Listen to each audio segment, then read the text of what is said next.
Hi, everybody. Um, I'm guessing it's time to get going, so let's do it. This is a crash course on hiring developers in 2020, which means we're going to talk about how to hire devs. We're going to give you some market trend stuff too. So we're going to do this real fast because 25 minutes is not a lot. And last time we gave this talk, it took us 45. So fortunately, we're both fast talkers. Here we go. I am Eryn O'Neill. I call myself a people first engineering manager, which means that I've got over 10 years experience in the industry. I have a computer science degree. I'm a programmer, all that junk. But I think people are the most interesting problem in computer science. So I focus on the management side of tech. Sweet. And I'm Matt Decuir. I'm a software engineer and founder of the Invisible Network. The parts about my experience and background that are relevant for this talk is that I started the Minneapolis Junior Devs community group, and that was actually at Minnebar about 3 years ago. And I'm also self-taught, so I taught myself how to code, and I've been doing it professionally for the last 4 years. And the Invisible Network is sort of like it's an anonymous hiring platform that helps people find jobs. And I stumbled into starting this, and I'm not a recruiter. So we're just going to share a lot of knowledge here today, and it's going to go really fast. So just diving right into it, the first question that I'm sure everybody wants to know about is salaries and hourly rates and what to expect. Okay, this is an information dense slide, and I'm going to talk through what you're looking at so that you don't get too overwhelmed. Don't worry about reading the numbers on the charts on the right-hand side. The important thing is the shape. And as you move from the top to bottom, sort of how the shape changes. Okay, so definitions. Different people have different definitions of what junior means, and that's okay for the purposes of this talk and how we're describing the different tiers and experience levels. Entry level is defined as less than a year of experience. Junior is defined as 1 to 3 years of experience. Mid-level is 3 to 5, senior is 5 to 10, and experienced is 10 or more. And the charts on the right-hand side, I'll sort of talk you through what you're looking at. Across the bottom, so on the x-axis, you're looking at money, you're looking at salaries. And on the y-axis and the vertical up and down axis, you're looking at a percentage of total. And so in the top right with the dark blue, you're looking at these entry-level developers, and you're looking at their desired salary ranges. And you can see that there's like a peak and sort of like a big, I don't know, there's a big peak between 60 and 80K. And as you go down, you see the orange, that's junior folks. You see yellow is mid-level, green is senior, and the blue is experienced.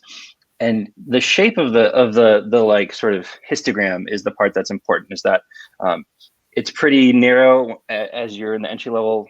When you're looking at entry level, as you get to orange and mid-level, it expands, it starts becoming more broad. And that it shifts some more once you get to the 3 to 5 year, or you get to the 3 to 5 year range. And then it starts to flatten and broaden when you get to green. And that's those 5 to 10 years of experience folks. And light blue at the very bottom is very, very wide, which is to say it goes all the way from 100K up to 200K. So looking at specific ranges that you should target, if you're looking for specific levels of experience, I would shoot for 60 to 80K for entry level. And 70 to 75 is a very reasonable starting point, starting salary for those folks. For junior, 70 to 100 is the broad range, and I would target 90. For mid-level, 100 to 120K is about right, and 110 is a reasonable target. Senior, 110 to 130, and 120 is sort of a mid-level target there. And then for the experience, 10 years plus folks, assume that you're going to need to pay 120 or more. And I would target 140. And I should say this is just the Minneapolis-St. Paul Metro. So this isn't coastal salaries. This is real data from real folks here in our community, anonymized, of course, to protect privacy. Whew, okay, that was a lot. that's the high-level summary of salaries. And now we're going to talk for just a moment about hourly rates. The most important thing here is that you should anchor to about $100 an hour. And Eryn more recently was contracting, so she definitely has more input here. Yeah, so $100 an hour is a good place to think about where to start, but it's going to fluctuate a lot, especially because when you're looking for people who are working in hourly, they're more likely to be senior. And as we just saw on that chart, the senior range is pretty wide. So it's gonna go up and down based on the technology that people are into, the the true level of experience, how specific their expertise is. Like if you have a very specific problem, and it's a very unique set of things, you need like a React Native, HIPAA experienced, dev that's got DevOps, like you just doubled your price, right? So you have to adjust what you expect to pay based on what the people you're hiring are good at. Let me see. You also are probably, sorry, one more thing. You're gonna potentially be able to take that number down if there's more security in the project. So if you can offer me a 3-month contract at guaranteed 20 to 40 hours a week, I'm going to give you a lower rate than if this is a one-off thing and I have to negotiate and I'm going to have to be also doing my other biz dev stuff on the side. So you can bring that number down a little bit by bringing like some certainty to the contract. Yep. So we're going to talk a little bit about some current market trends. And I say a little bit, this is actually the bulk of what we're doing.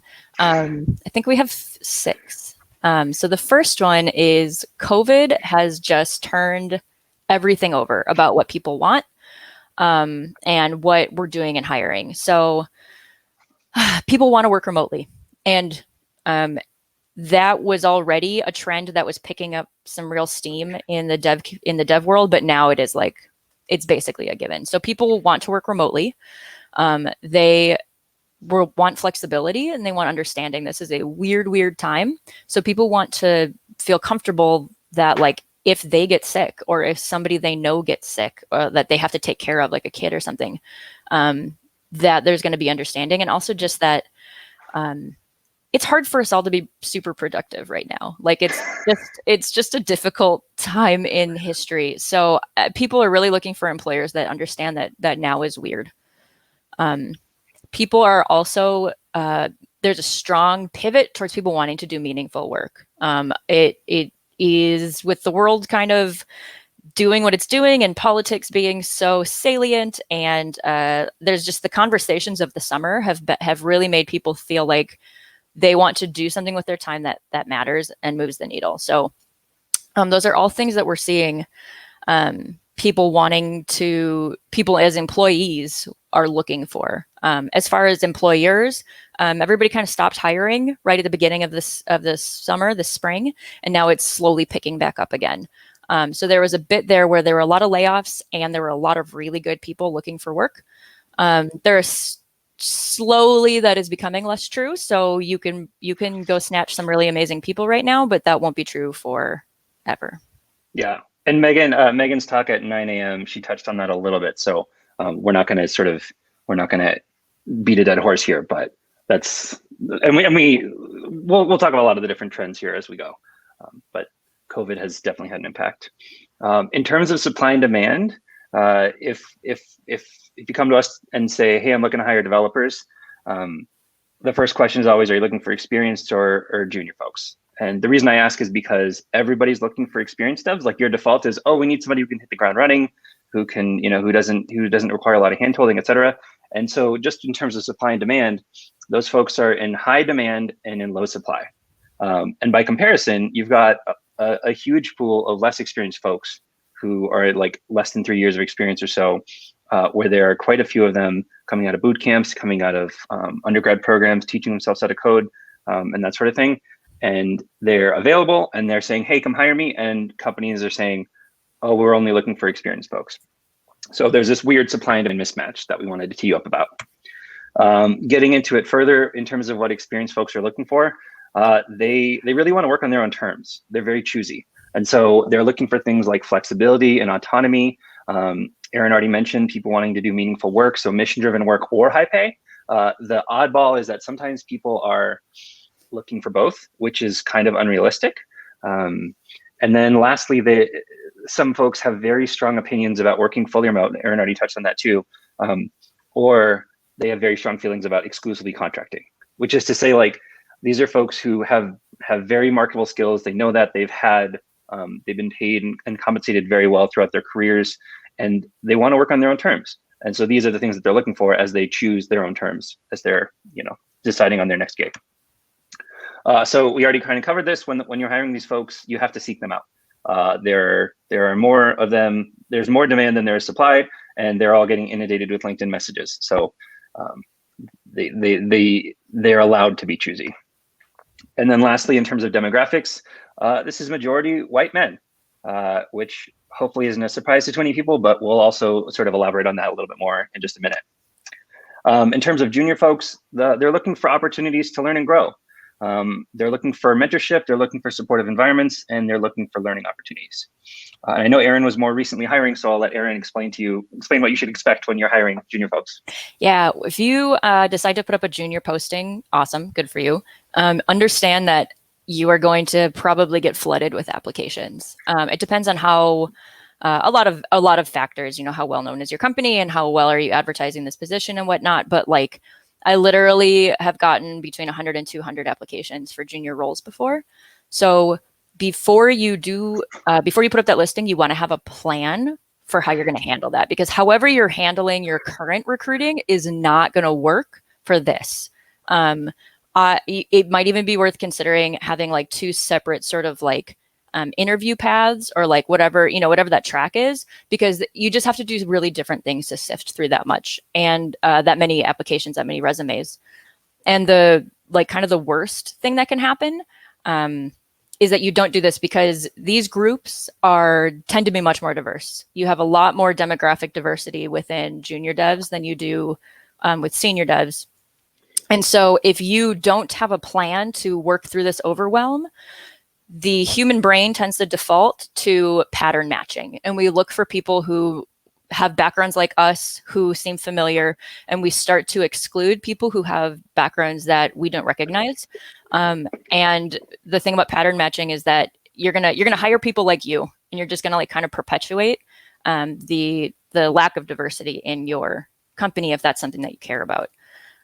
So that brings us to the next slide, which is kind of putting these things in context. So this is a survey from Stack Overflow, which there's definitely problems with this survey and data set. You can find about them on the internet if you want to Google, but it's still like a pretty good place to get a sense of what's going on. So if you look at the right, you've got very experienced people, and down towards the left, it gets less experienced. So the blue bar is white cisgendered men, and that is highest on very experienced.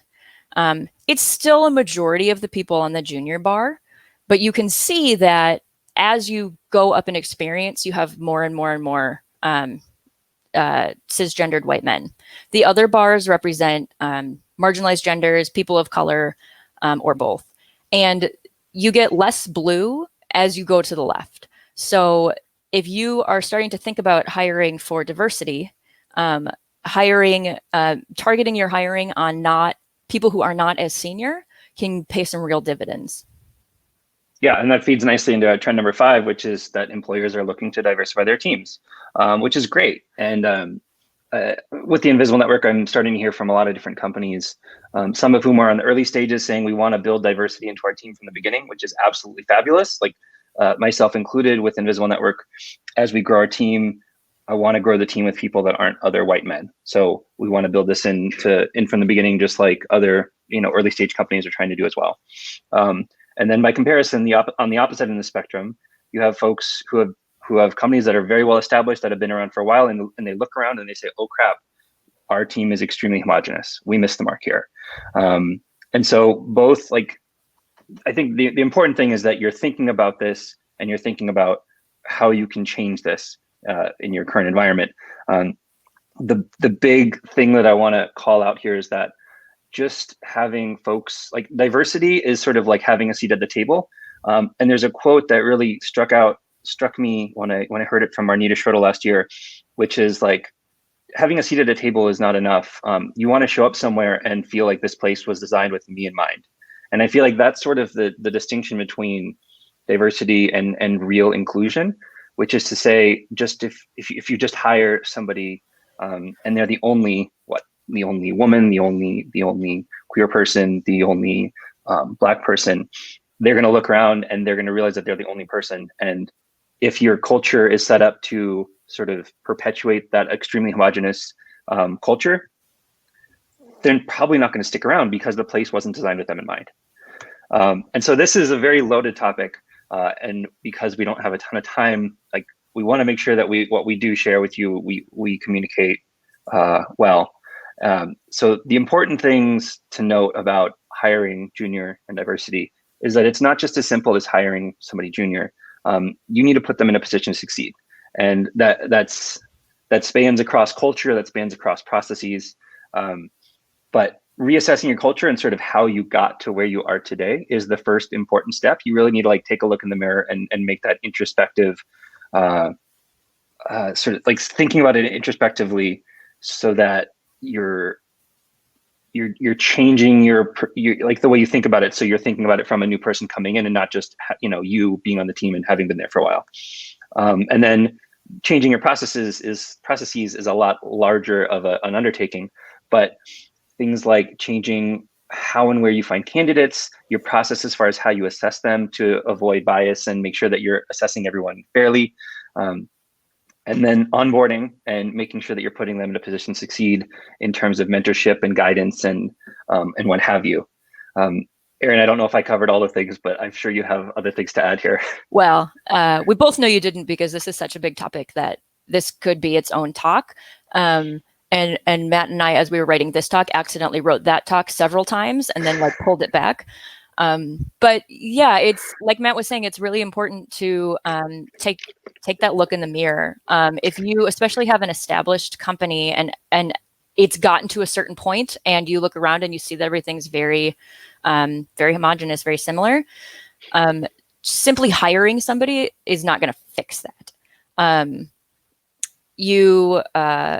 You have to put them in a position where they're going to be like able to flourish. So that on the diversity side can get very, very big, very complicated, very important work, but maybe not the easiest work either.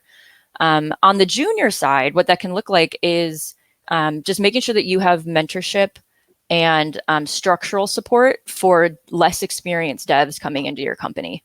So if you hire a dev, and I'm stealing this metaphor from Matt, who stole it from Paul de Beddings. If you hire a junior dev and don't give them support, it's like getting a plant and putting it in the corner and never watering it. Like, cool, you got a plant, but it's not going to survive.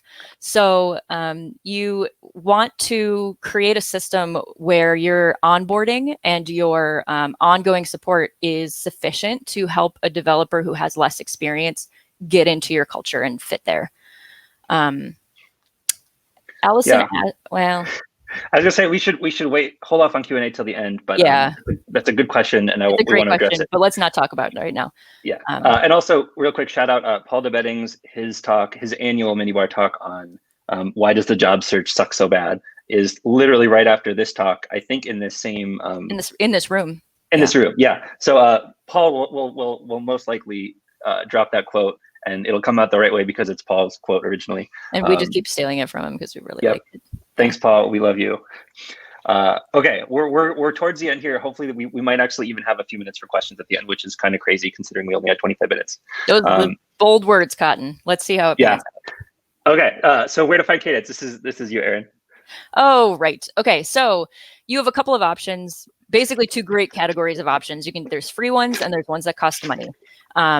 Free options are free, but they're a lot of work. So you've got putting it on your careers page, sharing on social media, which is like effectively like reaching out to your network.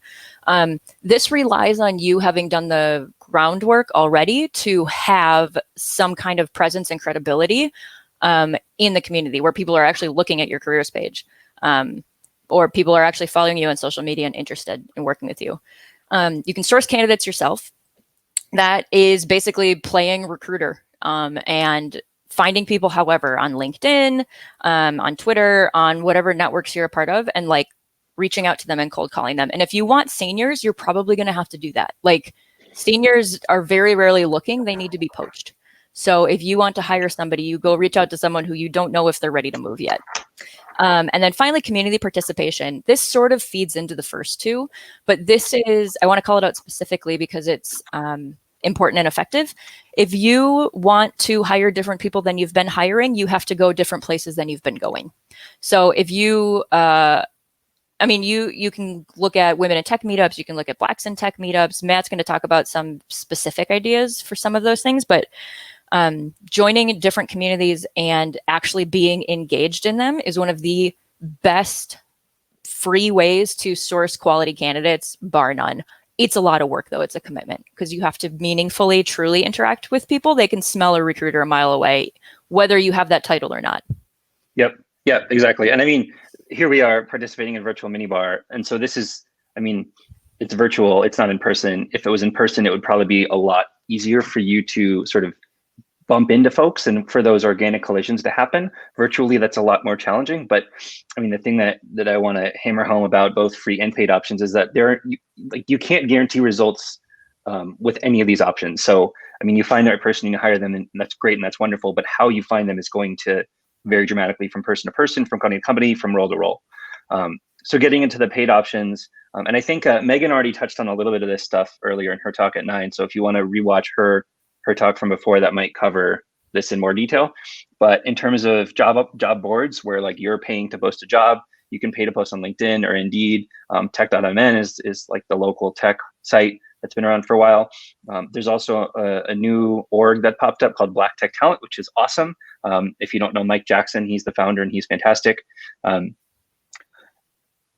So you can check them out. And then hiring marketplaces is like it's not quite like a recruiter, but it's not quite a job board. It's somewhere in between. So you've got things like Vettery or Hired.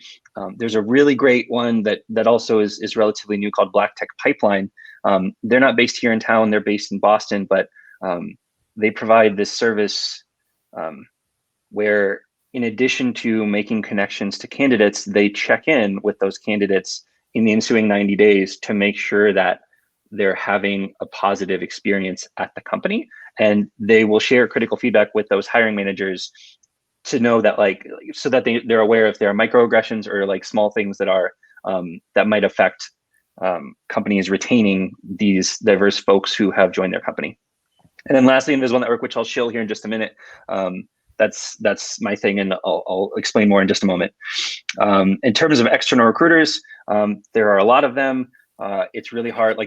I feel like there are a lot of bad ones there, those bad ones give the good ones a bad name.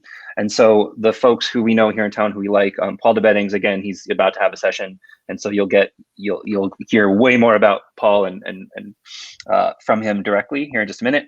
There's another recruiter in town named Heather Olson who we know and like, and she focuses more on the creative / agency side of things. So here's my shameless plug for the Invisible Network. We created it to make the job search a better experience. I started it as I was going through a job search myself. And even though I had my own process and marketable skills and a big network, I still had a very, very stressful experience looking for a new job. And so it's kind of like an anonymous inverted job board where folks can share that they're looking for work anonymously to protect their privacy and prevent getting spammed by recruiters on LinkedIn. And then employers have to request to meet them. And we set this up so that it's respectful, it's sustainable, and the emphasis is really on making it a good experience for the job seeker. So if you're interested in learning more and you want to, we've got quite a few folks listed on the site right now, mostly tech, mostly Twin Cities. The website is just invisiblenetwork.com. Okay, so closing here really fast. Here's the case for why you should hire junior. There's a large pool of very diverse candidates. These folks are motivated and very eager to learn. There are so many of them that it's easy to hire them. It's fast to hire them, so to speak. They don't have any bad habits yet, which is to say you can mold them into exactly what you need. Generally speaking, having a solid training and onboarding program for junior folks is just good branding for your business. You can hire 2 juniors for the price of 1. And then of course, where do you think experienced devs come from? The junior devs of today are going to be the experienced devs of tomorrow. And lastly, you're giving back to the community, sort of like a rising tide lifts all boats sort of thing. So here we have a resources slide with some of the things we mentioned, some of the things that we didn't mention. If you want to take a screenshot of this, please do that right now. But otherwise, and I'll give it like a 30-second count, but otherwise I'll say thank you so much. And I'll include our websites or our email addresses so you can find us on the internet here in just a moment. Maybe we have a minute or 2 for questions. I do not think we do. Okay, well, here's our thank you slide. Questions from Allison and Riley. maybe we can talk on offline or follow up offline if you'd like. I think Yeah. I think we we'll have to gotta, take it offline. So. yep, we gotta respect time. Although Maria is saying we're good, so maybe we do have a minute. Give us like a thumbs up if we, okay. I think we can address some questions for just a sec. Do you want to answer Allison's question? Oh man. Okay. So the question is, if you're a diverse candidate, how do you highlight this so it passes the first pass, e.g. a computer, and get to a human? So a few things that are baked, like assumptions baked into that question. One, not all places actually use a computer. It kind of is going to depend on the size of the place. If you're applying to Best Buy, yeah, HR is going to screen that somehow. If you're applying to a startup, CEO is probably reading all those by hand, or at least somebody really high up.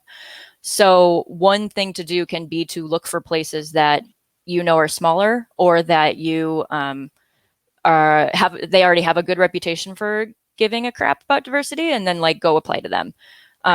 In terms of like fooling an HR computer, there's not a lot you can do about that. As far as I know, I would love to be wrong, but I don't know right now of any ways that they're like actively trying to screen for that wouldn't be kind of like you'd already maybe be doing it because you're giving your best face forward, and that's, if it's automatic, there's only so much they can do.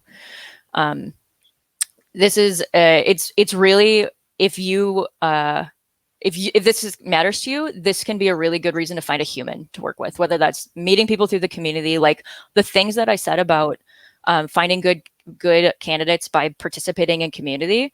There's just as true for the job seekers. Like if you participate in the community, if you are active on social media, like if you're trying to be involved, you are a bajillion times more likely to get not only a job, but like the job that you want, that is a good fit, than if you're just shooting off resumes. That is unfortunately kind of a fool's game. And it's, I mean, roll the dice, do it, but it's really hard to get in somewhere based on pure luck without any sort of like being a known quantity or connections.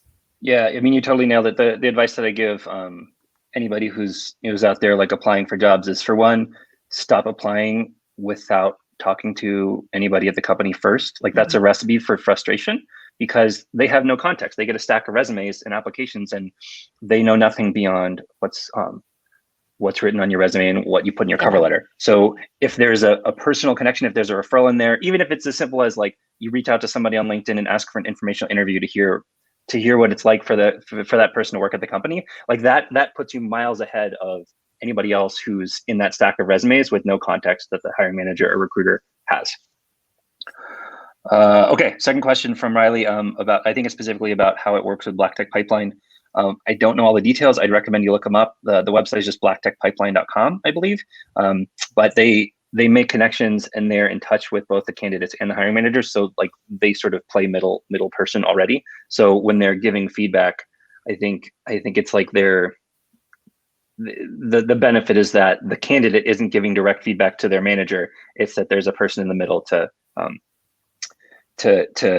facilitate the feedback sharing, I guess. And like, it's a really good question about how do they protect the recent hire, because the candidates, like, I mean, retaliation is a real thing. It can happen. I think that part of the idea with I assume part of the idea is that everybody's opted in. So the person hiring knows that part of the deal is like, they're going to come tell you how their experience was. So hopefully you're like ready for that.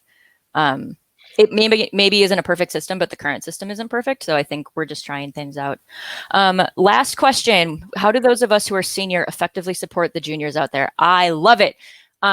Mentor people, which can be small or big. You can put your knowledge out there so that people have resources to look to. Sponsor people. If you know of people who are up and coming that you think are fantastic, just like tell people that they should hire them. Like do your best to get introductions and such. I had one more, but I looked at the chat, so I forgot it.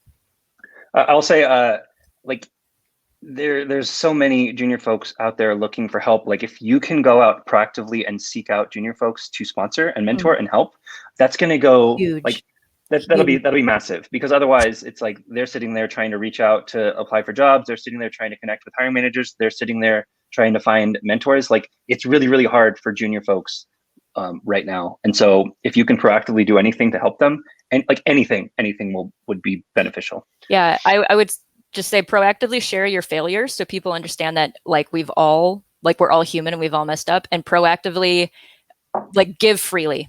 Yeah, I think that's it. So yeah, we got to pass the baton. Thanks for letting us take some questions. That was really great. I appreciate it.